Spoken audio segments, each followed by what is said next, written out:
दोस्तों एक बरतानवी मॉडल है जिसने मर्दों की बेवफाई का तमाम इल्ज़ाम जो है उनकी बीवियों के साथ पर डाल दिया है।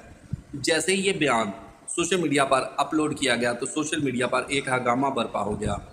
हर कोई इस पे अच्छे बुरे कमेंट्स कर रहा है।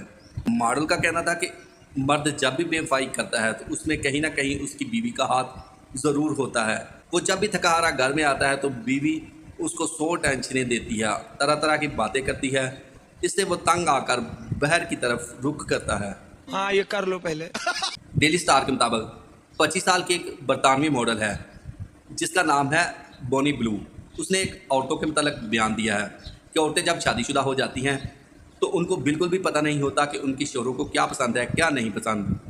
शोहर जब भी घर आता है तो उसको वो तरह तरह की बातें सुनाकर परेशान करती हैं। शोहर घर में जब भी आता है तो उसको खुश करने का उनको बिल्कुल भी पता नहीं होता, लिहाजा शोहर खुशी तलाश करने के लिए बहर का रुख करते हैं। एक रिपोर्ट के मुताबिक बोनी ब्लू का कहना था कि ख़वातीन जब शादीशुदा हो जाती हैं तो उनको नहीं पता कि उनका कराना और तकलीफ़ देना मर्दों को सख्त नापसंद होता है।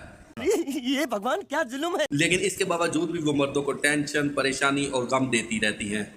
यही वजह है कि मर्दों के साथ उनकी बनती नहीं और जल्द ही वो शादीशुदा ज़िंदगी ख़राब कर बैठती है। बोनी ब्लू का मज़ीद कहना था कि ऐसी औरतों में ना ही कोई दिलचस्पी लेते हैं मर्द और ना ही कोई कशिश रहती है, इसलिए मर्द खुद को तस्कीन करने के लिए बहर की तरफ रुख करते हैं।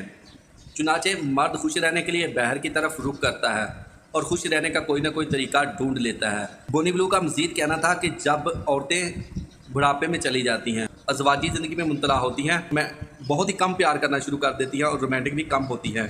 यही उम्र होती है उनके प्यार करने की। जब वो प्यार नहीं करती तो मर्द बहर की तरफ रुख करना शुरू कर देता है और बहर कहीं ना कहीं उसको दिल की खुशी और तस्कीन मिल जाती है।